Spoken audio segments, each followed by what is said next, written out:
internet is that it actually is super unpredictable. And like, you know, and so the point that I make is like, it can come from anywhere on the node now, right? We're at the point where, you know, and it's only 2 billion people are connected, right? He's signing them and he goes, "Thank you so much, Chris and Zach." Like did that like at least for a whole pile before. Have a technical co-founder, etc. So I hope that you guys enjoyed the discussion. We're gonna get started in just a minute, and then many ways in which people, at least in the co-working world, and also community these days, that are willing to help. And again, like if it was just me, I would teach myself. Like I mean, I would be spending the time. If I wasn't a VC right now, I would be spending the time learning to be technical. That's the thing that I feel positive. I think at that point, what I would say is that if you don't have a technical co-founder, you probably want to get, at a minimum, an advisor who's really strong. Who are completely non-technical, be technical, or at least in like full stack or some sort of education quickly. For less money, you're not trying to go into debt, you're not trying to investor and you're looking to make a bet on a team or a company, you want to make sure that they can get it off the ground, right? It's like when you're investing in the seeds, when we're investing in the seed stage, your objective is to get it to the Series A stage. So when you're asking yourself, are these people qualified? Los Angeles, Boston, New York, San Francisco, how they give so much of an advantage to entrepreneurs. So how do you feel about one is different regions for startups? Make decisions in a vacuum in your own head. You can talk yourself in and out of things all day long, but it's really nice to have a group to bounce it off of. And even if it's not necessarily a co-founder and you bring on someone who's your... So if you just raised your hand, how many of you are a technical co-founder? Okay, and of the other ones, how many of you founded a company and it's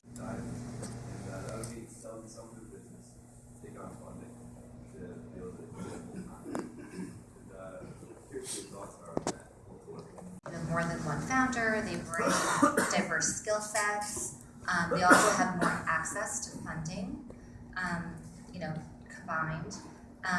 And they're there to support each other, just from an emotional perspective. So the product is successful. Yeah, I would second that. And to even think about the other side of the table, in terms of VC, like or they've gone down the route of they have initial validation, but they're coming to you to really raise that next round, and they really don't. Market validation, and I really do. I always try to encourage people to just build a really light prototype, and you could build it even like in balsamic, or does it? Now, maybe there weren't 5 years ago, but there are.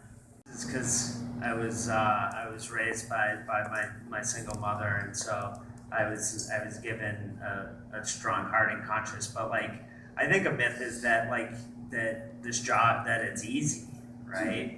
I mean, imagine if you had thousands of companies coming to you every single day, or every single year. And taking smart money. Yeah, exactly. Long time. The benefits of being an investor. I'm actually trying to get more women to join. That's a big part of the problem, because I do think, I was just trying to do the math on competing with 17 trillion in VC in that area.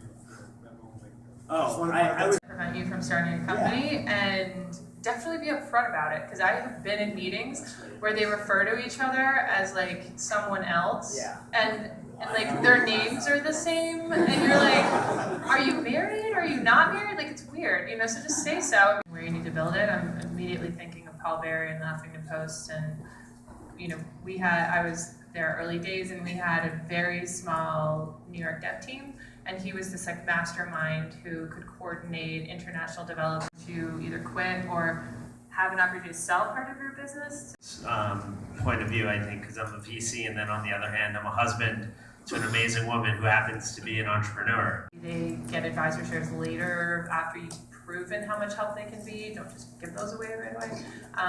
But I also think that points to people that you're surrounding yourself with, that you can go and ask questions when you need, but they're not on the payroll for the seed stage. You're really invested in their potential, and I mean, it's so I hate hate writing that email where you're like, I'm really sorry, but we have to pass. Like, you know, and It's the worst. it's like, terrible, I hate the and passing. at the seed stage, you know, you're really invested in their potential, and I mean, it's so like I hate writing that email where you're like, I'm really sorry, but we have to pass. Like, you know, and It's the worst. it's like, terrible, I hate the and passing. what the hell happened to the other one, you know, and like explain it. So I think it helps to communicate all the way around, but I agree with Steven, like, what the hell happened to the other one, you know, and like explain it. So I think it helps to communicate all the way around, but I agree with Steven, like, We just launched an accelerator that's dedicated to virtual reality, and we accepted 13 companies into the program from 5 continents because it's virtual reality. So there just isn't, there aren't as many VR developers. I mean, I see it happen all the time. And